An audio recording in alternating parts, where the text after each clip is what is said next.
ठीक है, ग्रेविटेशन गुरुत्वाकर्षण, ठीक है।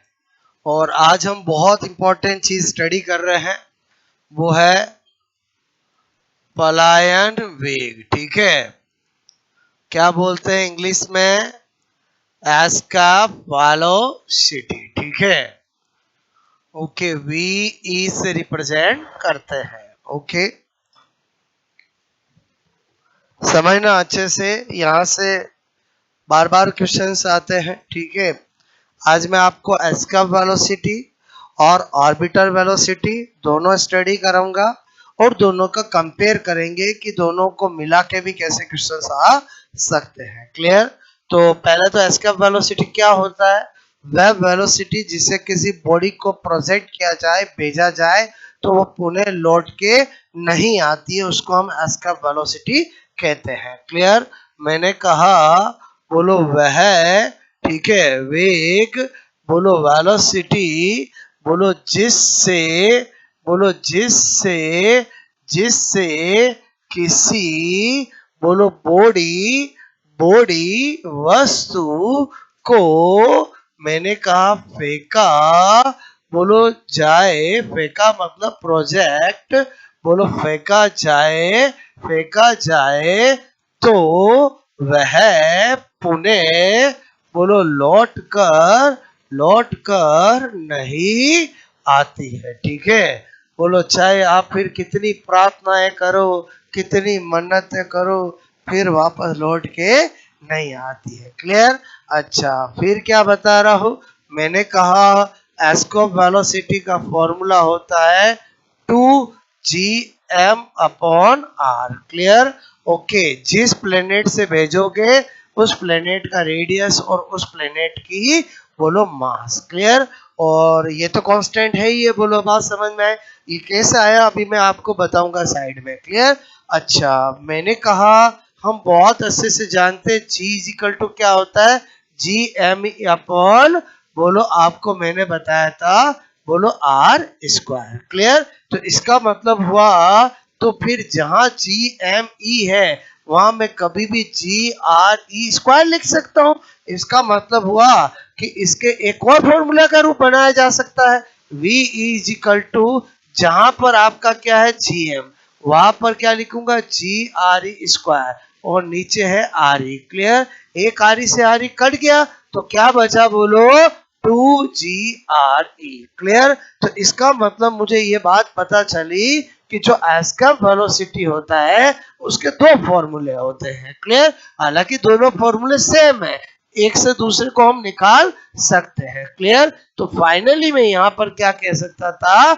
अतः VE इज इक्वल टू, बोलो 2gme/r is equal to 2GRE। Clear? पहले बताओ आपको इतनी कहानी समझ में आई कि नहीं आई? बोलो आई? इतनी कहानी समझ में आई? बोलो क्लियर? कभी एग्जाम में पूछा जाए कि कौन सा पलायन वेग एस्केप वेलोसिटी का फॉर्मूला होता है, अगर आपको इस फॉर्म में दिया था तो बता सकते हो, इस फॉर्म में दिया जाए तो बता सकते हो। अब मैंने कहा ये सारी चीजें भले इसमें करो फिक्स है, तो इसका मतलब एस्केप वेलोसिटी की पृथ्वी की सतह पर वेलोसिटी भी फिक्स होगी। क्लियर? तो वो अभी अपन जानेंगे। पहले मैं आपको सोचो ये कैसे आया। क्लियर? तो वो मैं यहाँ पर आपको बता रहा हूँ, बोलो केवल और केवल समझाने के लिए। बोलो आपके काम की चीज मैंने पहले इधर बता दी जो एग्जाम में आती है। अब अपन ने सोचा कि यार थोड़ा फिजिक्स के बारे में अच्छे से हम जाने कि क्या कहना चाह रहा हूं। मैंने बोला एस्केप वेलोसिटी निकालनी है, ये सपोज है अर्थ की सरफेस है। क्लियर? और ये क्या है? This one is radius of earth and mass of earth. Clear? यहां पर कोई बॉडी है जिसका मास है स्मॉल एम। क्लियर? बोलो बॉडी है जिसका मास क्या है? बोलो स्मॉल एम। क्लियर? और यहां से मैं किसी को भेज रहा हूं किस वेलोसिटी से? VE से। यही मैं कह रहा हूं बोलो आपको। और फिर लौट के नहीं आती है मतलब वो कहां पहुंच जाएगी? अनंत पर। कहां पहुंच जाएगी? अनंत पर। क्लियर? तो मैंने कहा यहां पर, बोलो इस जगह पर इसकी काइनेटिक एनर्जी क्या होगी? बोलो इनिशियल कर दो, बोलो बोलो क्या होगी? आप कहोगे 12m वी स्क्वायर। क्लियर? बोलो मैंने कहा यहाँ पर इसकी पोटेंशियल एनर्जी क्या होगी, तो माइनस GM अपॉन RE। अरे बोलो हाँ या ना? बोलो ये रहा मास, ये रहा मास, ये रही बीच की दूरी। बताओ ऐसा लिख सकता हूँ, हाँ या ना? क्लियर? अब मैंने कहा यहाँ पर फील्ड कौन सा है, ग्रेविटेशन फील्ड, और ग्रेविटेशन फील्ड में हमेशा कॉम, COME, कॉम का मतलब समझते हो, कंजर्वेशन ऑफ मैकेनिकल एनर्जी, यांत्रिक ऊर्जा संरक्षण का नियम लगाया जा सकता है। इसका मतलब यहाँ पर अनंत पे देखूंगा, काइनेटिक एनर्जी फाइनल भी 0 और पोटेंशियल एनर्जी फाइनल भी 0। क्लियर? तो मैंने कहा मैं लगाऊंगा यहाँ पर COME। क्लियर? से बोलो COME फुल फॉर्म क्या होगी, बोलो कंजर्वेशन ऑफ मैकेनिकल एनर्जी, यांत्रिक ऊर्जा संरक्षण का नियम, जिसका मतलब होता है कि पहले की total mechanical energy is equal to बाद की टोटल मैकेनिकल एनर्जी, और मैकेनिकल एनर्जी यांत्रिक ऊर्जा का मतलब होता है kinetic energy plus potential energy. Clear? तो मैंने कहा चलो कॉम लगाओ, बोलो kinetic energy initial plus potential energy initial is equal to kinetic energy, बोलो मैंने कहा final plus potential energy final. Clear? ऐसा ही करते आया, बोलो चलो मैंने कहा काइनेटिक एनर्जी इनिशियल क्या है, half mve square. Clear? Plus potential energy क्या है, माइनस GMEM, बोलो RE। Clear? Is equal to 0 plus 0। Clear? Plus minus क्या होगा, माइनस उधर ज्यादा जाएगा तो प्लस, तो अल्टीमेटली क्या लिख सकता हूँ, half mve square is equal to GMEM upon RE। Clear? ये m से m क्या हो जाएगा, कट जाएगा। क्लियर? बोलो जैसे ही कट गया, और हमें क्या चाहिए था, बोलो आपको क्या चाहिए था, एस्केप वेलोसिटी। क्लियर? वो फॉर्मूला हमें मिलेगा। क्लियर? क्या करूंगा, VE इज इक्वल टू, बोलो 2GM। क्लियर? और मैंने कहा E अपॉन, अरे two two two two two इधर आएगा 2GME अपॉन, बोलो RE। पहले बताओ जो मैंने उधर लिखा, यहाँ पर मैंने प्रूव करके बताया कि ये कैसे आता है। बात समझ में आए? ये छोटी छोटी बारीकियां क्यों बताता हूँ, जिससे आपको फिजिक्स के रियल चीजें जानने को मिले कि एक्चुअली फिजिक्स में रिजल्ट कैसे आते हैं, क्योंकि हमें वर्क एनर्जी वाला टॉपिक पढ़ना है। तो अगर हम बोलो यहाँ पर एनर्जी को नहीं समझेंगे तो फिर वहां पर बेस कैसे बनेगा। बोलो बात समझ में? मतलब मुझे मैकेनिकल एनर्जी को आगे जाकर डिटेल से एक टॉपिक में पढ़ाना है, और मैकेनिकल एनर्जी का मतलब ही होता है kinetic energy plus potential energy. Clear? तो यहाँ पर जो मैंने ये किया समझ में आया? पहले बताओ ये समझ में आया कि नहीं आया, बोलो क्लियर? तो इधर आ जाते, वापस आ जाते अपने ऑब्जेक्टिव एग्जाम में।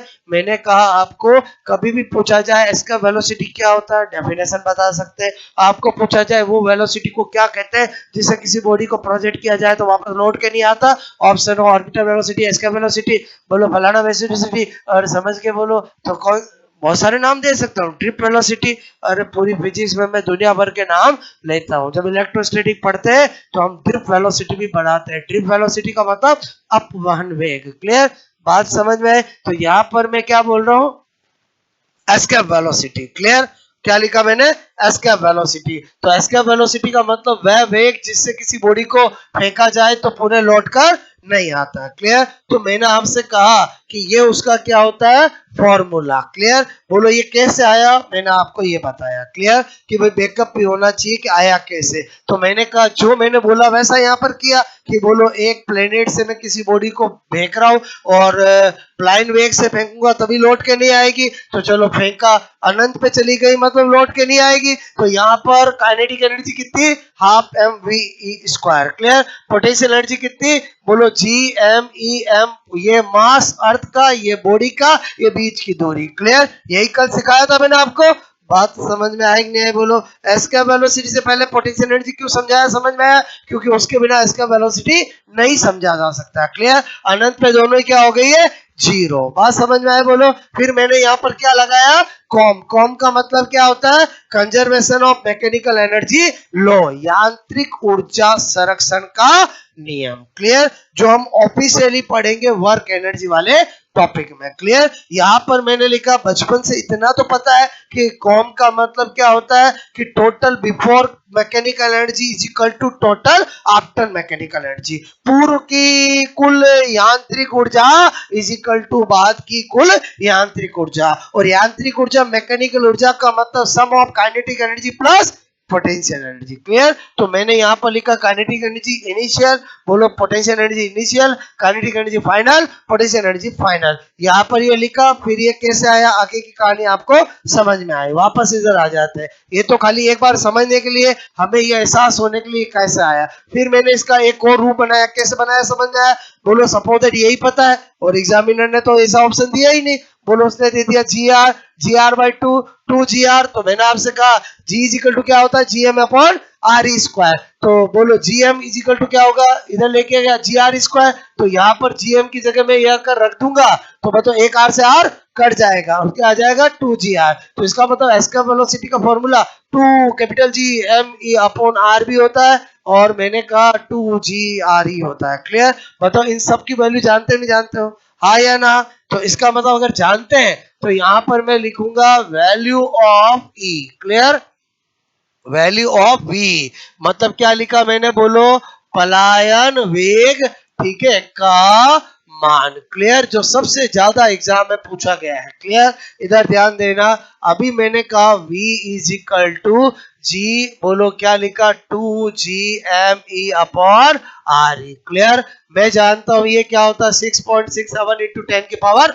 -11 newton into metre square divide by kilogram square. Clear, मैं जानता हूँ मास ऑफ अर्थ क्या होता है 6 इंटू 10 की पावर 24 किलोग्राम। मैं जानता हूँ रेडियस का अर्थ का क्या होता है 64 किलोमीटर। क्लियर, और मीटर में कन्वर्ट करूंगा तो 10 की पावर 3 मल्टीप्लाई करना पड़ेगा। बार बार मैंने mass of earth radius of earth क्यों बता रहा हूँ, क्योंकि हम ग्रेविटेशन टॉपिक पढ़ रहे हैं तो हमें ये तो डाटा पता होने ही चाहिए। क्लियर, तो बताओ ये सब चीजें रखूंगा और फिर सॉल्व करेंगे। तो यहाँ पर मैंने कहा VE इज इक्वल टू, बोलो यहाँ पर लिखा सारी डाटा, और डाटा लिखने के बाद, बोलो डाटा लिखने के बाद मैंने कहा ये 6.6 इंटू 10 की पावर -11, ये 6 इंटू 10 की पावर 24। क्लियर, और पहले तो मैं लिखूंगा 6400 और मैंने लिखा यहाँ पर यहाँ पर यहाँ पर यहाँ पर ये मीटर। क्लियर, बोलो बात समझ में आई। तो मुझे जो यहाँ पर मिलता है सॉल्यूशन वो मिलता है 11.2,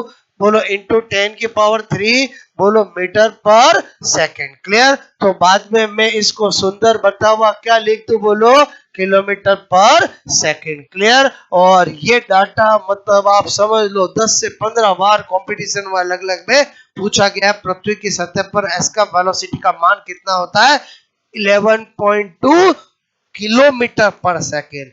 बोलो आपको अच्छे से ध्यान रखना, यूनिट ये मीटर पर सेकंड होता है ना तो इस दुनिया में कोई परेशानी नहीं होता। क्लियर, बोलो मीटर पर सेकंड है किलोमीटर पर सेकंड है, किलोमीटर पर सेकंड है। क्लियर, एक सेकंड में कितना चला जाना चाहिए 11.2। क्लियर, ओके, तो मेरी बात समझ में आए बोलो। अच्छा, यहाँ तक कहानी समझ में आए बोलो।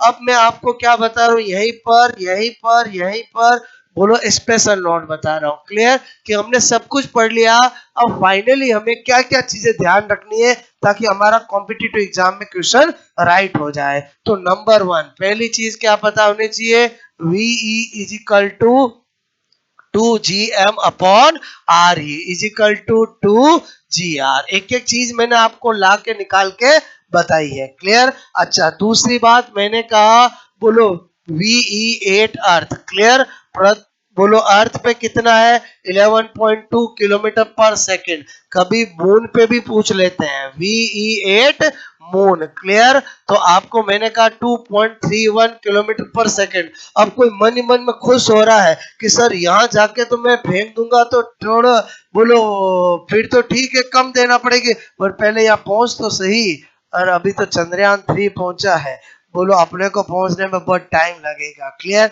क्या बोल रहा हूँ समझ में आए बोलो। अपनी 6 7 8 10 जनरेशन बाद बोलो पहुंच कर सोचेंगे कि यहाँ के फेंक दे। क्लियर, क्या बोल रहा हूँ समझ में आया बोलो। यहाँ पर बोलो क्या है ये वैल्यू कहाँ पर बताइए मैंने, बोलो मून पर, और ये कहां पर बताइए, अर्थ पे। और अर्थ और मून दोनों का एग्जाम में पूछा जाता है। क्लियर। मून हमारा क्या, अर्थ का नेचुरल सैटेलाइट है। क्या है बोलो, नेचुरल सैटेलाइट है। क्लियर। अच्छा, फिर मैंने कहा यहाँ पर फोर्थ पॉइंट क्या बता रहा हूं, वी डिपेंड ऑन। क्लियर।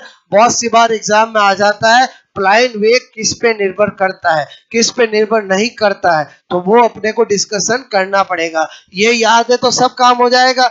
जी तो है कांस्टेंट, तो मैंने कहा पहला किस पे डिपेंड कर रहा है, बोलो मास ऑफ अर्थ, या मैं मोर करेक्ट बोलूं तो मास ऑफ प्लेनेट। क्या बोलो, बोलो मास ऑफ प्लेनेट। हम अर्थ की क्यों स्टडी करते हैं, क्योंकि हम अर्थ पे रहते हैं। बोलो बात समझ में। तो यहाँ पर मैंने कहा किस पे डिपेंड करता है, mass of earth. Clear. Mass of earth मतलब समझ गए, मनी मन में क्या है, मास ऑफ प्लेनेट। क्लियर। मैंने कहा पृथ्वी पृथ्वी पृथ्वी के द्रव्यमान पर। क्लियर। अच्छा, दूसरा किस पे डिपेंड करता है, मैंने कहा radius, clear, of earth. Clear. Radius of earth मतलब समझ के पृथ्वी की त्रिज्या पर। क्लियर। अच्छा, इन दो पे ही डिपेंड करता है। बोलो क्लियर। मैंने कहा क्या बता रहा हूं, number 5, V not depend on. Clear. Not depend on मतलब एक मैंने कहा प्लाइन वेग की निर्भरता है, और एक कर रहा हूं अनिर्भरता है। क्लियर। एक तो ये क्या हुआ, पलायन वेग। क्लियर, की निर्भरताएं। क्लियर। और ये क्या है बोलो आपका, नॉट डिपेंड ऑन मतलब अनिर्भरता है। क्लियर। पलायन वेग, ठीक है, की अनिर्भरता है। क्लियर। ओके ओके, बात समझ में आए बोलो। बाकी चीज तो एक ही लिखा मैंने, नॉट डिपेंड। क्लियर। किस पे डिपेंड नहीं करता है, नंबर 1। क्लियर। बोलो आपसे मैं mass of project body. Clear. बोलो क्या समझ में आया बोलो। बस आप तो वेलोसिटी की व्यवस्था कर लो, फिर कोई मोटा हो पतला हो, मोटी हो पतली हो, कोई फर्क नहीं पड़ेगा, अगर आप हमेशा हमेशा के लिए भेजना चाहते हो। क्या बोल रहा हूँ, समझ में आया बोलो। मुस्कान अब आई है बहुत सारों के। क्लियर। और समझे समझे बोलो। पहला नॉट डिपेंड किस पे बोलो, मास ऑफ प्रोजेक्ट बॉडी मतलब भेजे जाने वाले के द्रव्यमान पर निर्भर नहीं करता। किसी के दिमाग में आता क्यों निर्भर नहीं करता, बोलो इसके लिए ही तो मैंने आपको यहाँ पर सारा सब कुछ बताया है। बोलो ये स्मॉल एम क्या हो जाता है, कट हो जाता है। बोलो बात समझ में आए बोलो।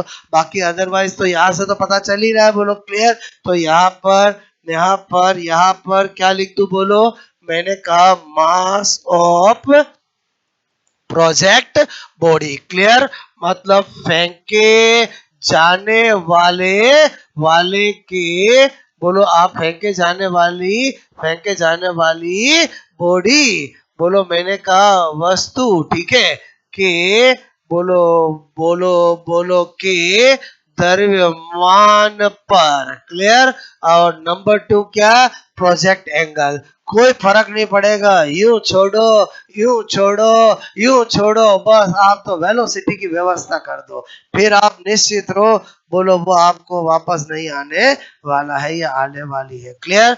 मैंने कहा बोलो, बोलो नॉट डिपेंड ऊपर लिखा हुआ बोलो, मैंने लिखा डायरेक्शन ऑफ प्रोजेक्शन। ठीक है। बोलो डायरेक्शन ऑफ, मैंने कहा प्रोजेक्शन। पहले बताओ समझ जाओगे, प्रक्षेपित दिशा पर डिपेंड नहीं करता है। क्लियर। बोलो प्रक्षेपित, बोलो दिशा, बोलो आपसे मेरे को एंड, मैंने कहा कोण पर। क्लियर। पहले बताओ ये सारी सार की बात समझ में आई, जहां से एग्जाम में क्वेश्चन बनते हैं, चाहे फॉर्मूला आ गया, वैल्यू आ गई, मून पे आ गया, डिपेंड और नॉट डिपेंड। बोलो आपको ये सब कुछ समझने के बाद बोलो लेटर ऑन आपको क्या ध्यान रखना है, बोलो रिवीजन पॉइंट ऑफ से ये सारी बात, बोलो यही से क्वेश्चन एग्जाम में आता है। और क्या बनेंगे वो तो मैं ऑर्बिटल पढ़ा के दोनों को मिक्स करके बनाऊंगा। बात समझ में आए बोलो। क्लियर। अभी तो इंडिविजुअल क्या पढ़ाया मैंने बोलो, ऑर्बिट, और क्या पढ़ाया, एस्केप वेलोसिटी, ये नोट करोगे। फिर क्या पढ़ाऊंगा, ऑर्बिटल वेलोसिटी, उसमें भी सेम सारी बातें बताऊंगा, और फिर दोनों में क्या करेंगे, रिलेशन। क्लियर। ओके, तो अब आप सुपर फास्ट की तरह नोट करोगे। क्लियर। कुछ फीलिंग्स आई कि नहीं आई बोलो आपको।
ये तो मैंने केवल समझाने के लिए, आप समझ गए बोलो मेरी बात, ठीक है।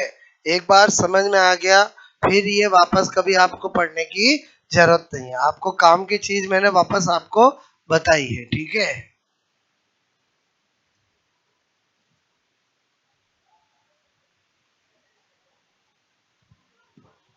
वापस बोलना जोर से, क्या बोल रहे हैं?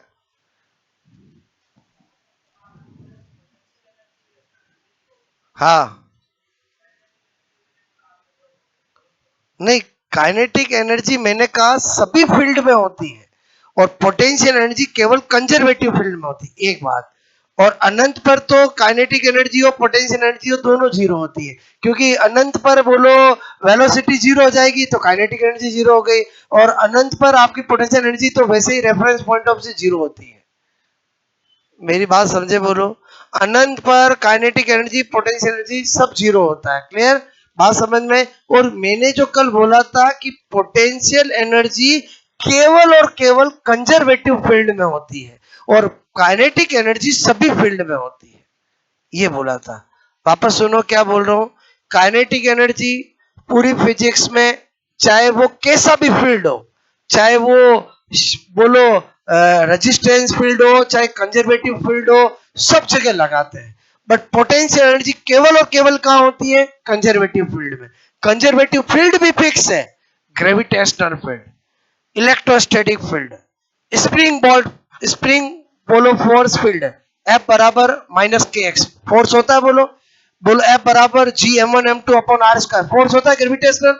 बोलो एफ बराबर K Q one Q two upon R square electrostatic force होता है। जो कंजर्वेटिव फोर्स है उन्हीं में पोटेंशियल एनर्जी होती है, और कहीं पोटेंशियल एनर्जी होती ही नहीं है, बोलो। जबकि काइनेटिक एनर्जी सब जगह होती है, सब जगह होती है मतलब सब फील्ड में होती है, ये बात अलग है।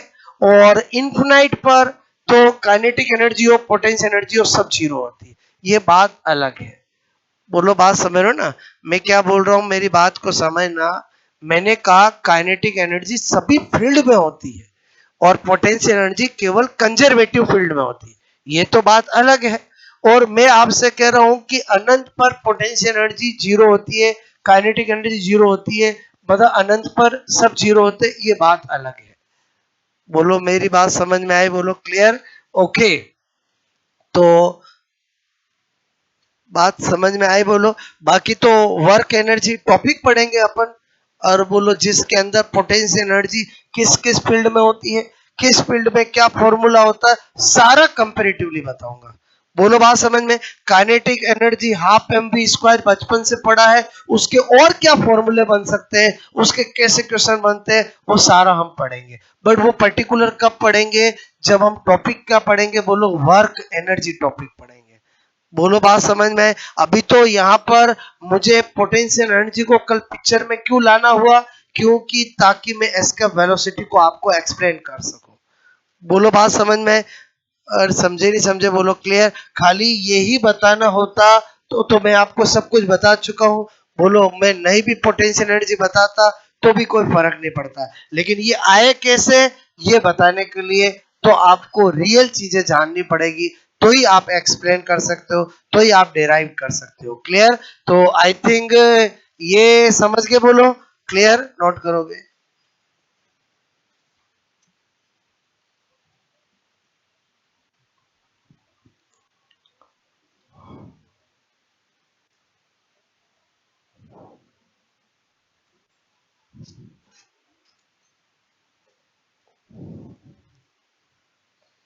इसको पूरा सोल्व करेंगे तो बाहर क्या आएगा बोलो? ये आएगा, ठीक है।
बात समझ में आई बोलो आपको? ठीक है, ये किया नोट? ठीक है, यही पर मैं आपको एक क्वेश्चन लिख रहा हूं, ठीक है? बोलो एग्जाम में आ जाए कि वैल्यू ऑफ वीई, ठीक है, पलायन वेग का मान, ठीक है, एट अर्थ सरफेस, ठीक है, मान पृथ्वी सतह, ठीक है, पर होता है, ठीक है। पहला ऑप्शन है, ठीक है, 11.2, ठीक है, मैंने कहा मीटर पर सेकंड। दूसरा 11.2, ठीक है, ओके। तीसरा है 11.2, ठीक है, ठीक है, और चौथा है नन ऑफ दिस, ठीक है। क्या होगा बोलो?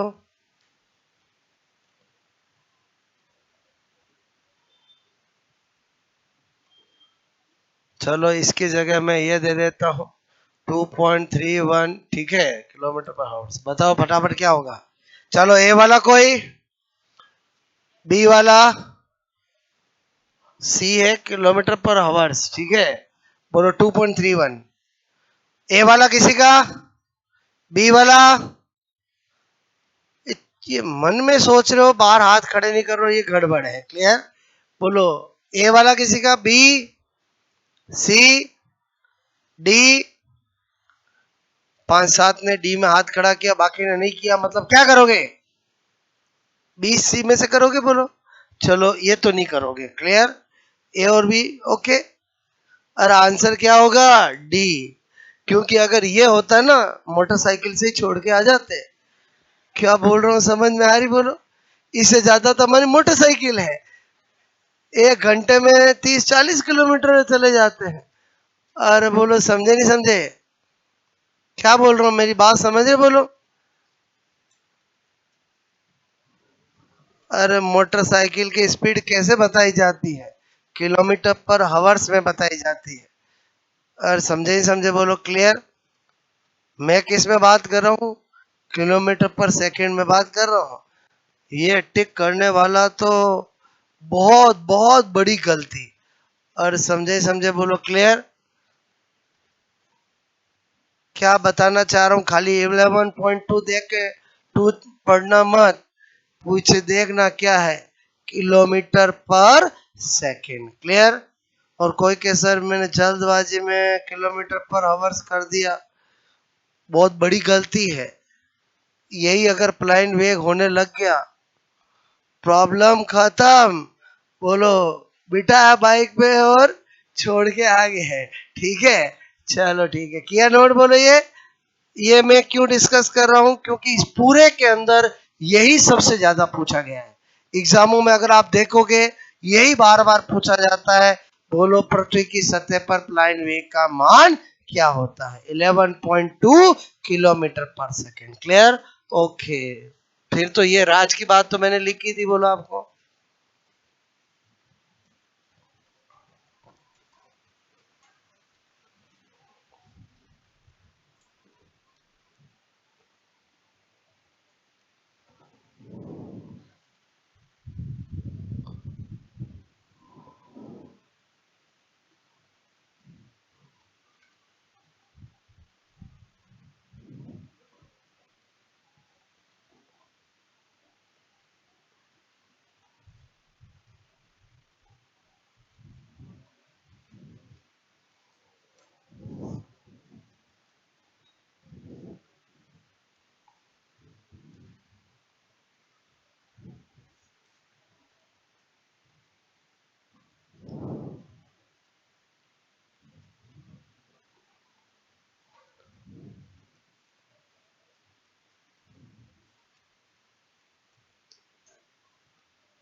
क्या है नोट बोलो।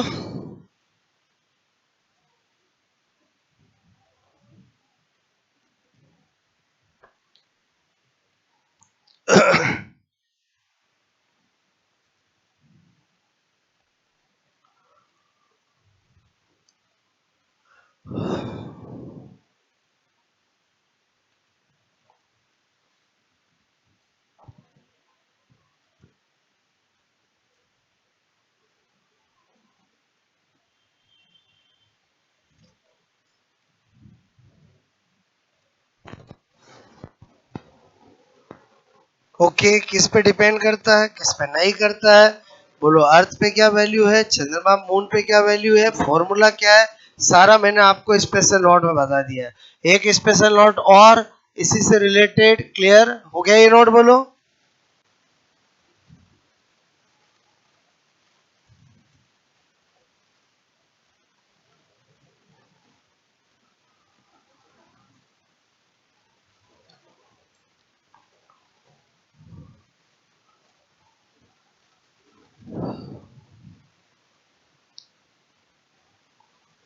ठीक है, हटा दूं मैं बोलो।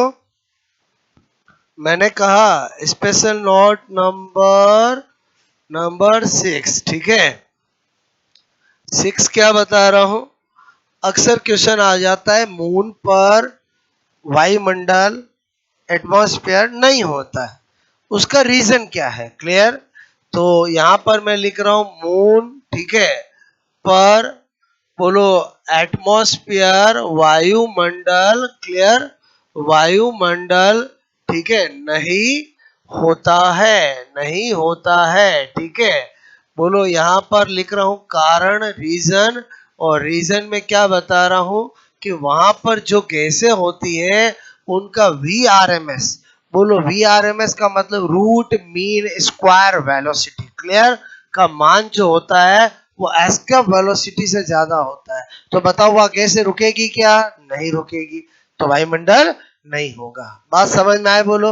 ये यहाँ पर VRMS का मतलब होता है गैसों का वर्ग माध्य मूल वेग, क्लियर, रूट मीन, मैंने कहा square velocity, clear, of gas. अच्छा, और VE क्या होता है बोलो, गैसों का, बोलो मैंने कहा पलायन, पलायन वेग, क्लियर, बोलो एस्केप वेलोसिटी। आप बताओ, अगर आपको ऐसा दे तो कर सकते हो, और थ्योरेटिकल बोले तो कि बोलो मून पे एटमॉस्फेयर नहीं होने का कारण है, ऑप्शन दे कि वहां पर गैसों का बोलो वर्ग माध्य मूल वेग पलायन वेग से कम है, बोलो वर्ग माध्य मूल वेग पलायन वेग से ज्यादा है, अरे समझे समझे बोलो, या पलायन वेग वर्ग माध्य मूल वेग से कम है,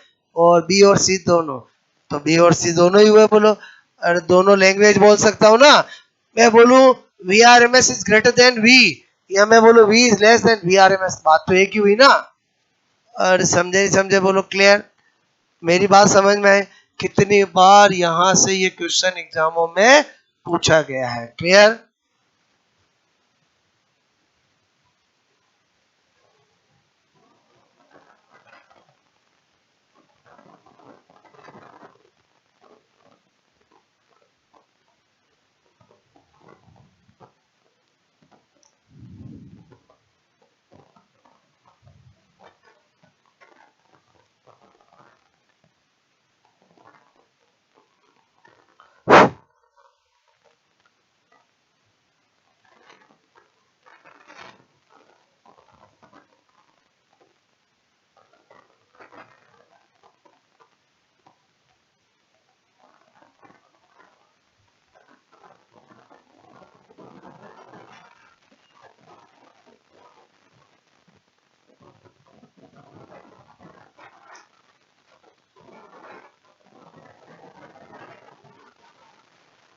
आपको मेरी बात समझ में आई बोलो, क्लियर। अच्छा,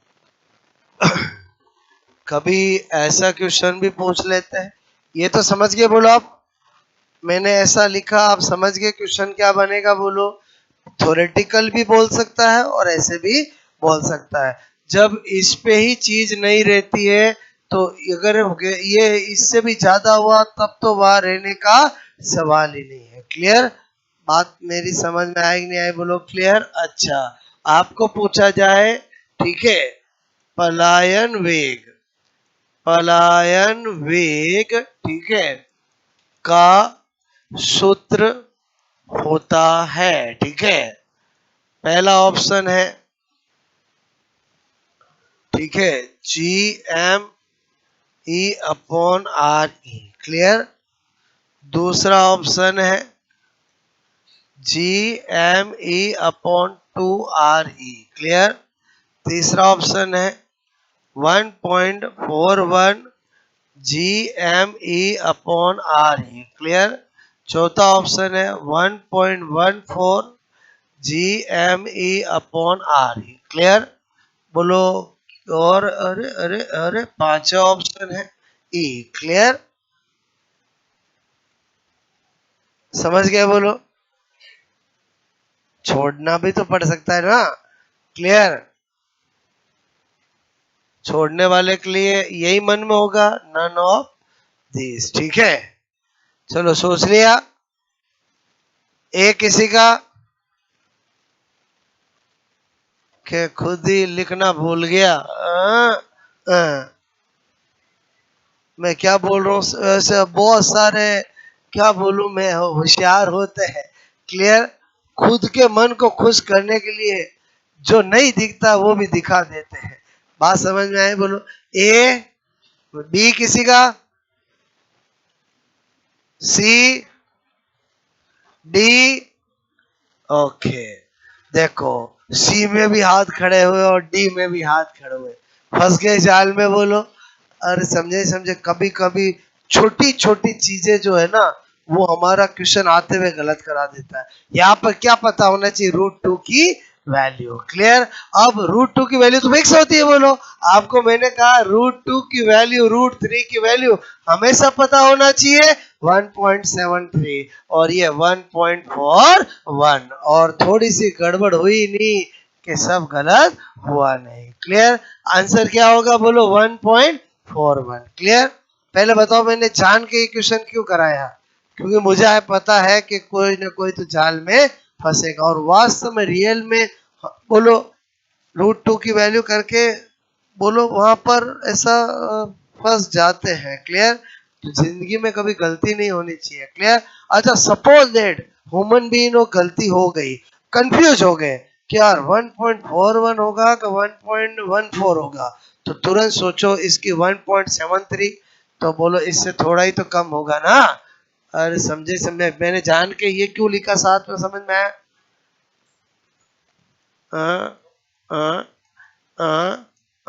समझ गए? बोलो। कुछ समझे कि नहीं समझे मेरी बात? तो अगर कंफ्यूज हो जाओ तो, और कंफ्यूज हो गए कब? जब 1.14 या 1.41 होगा। क्लियर? कुछ मेरी बात समझ में आई? बोलो। चीजें कंटेन वही है, बस एग्जामिनर क्या कर सकता है, जो मिस्टेक आप कर सकते हो वही मिस्टेक आपसे पूछ के करवाई जा सकती है। क्लियर? तो आज मैंने आपको किसको अच्छे से पढ़ाया? बोलो। Escape velocity. अच्छा, इसमें क्या याद रखना है वो तो मैंने सार निकाल दिया। बोलो यहाँ पर।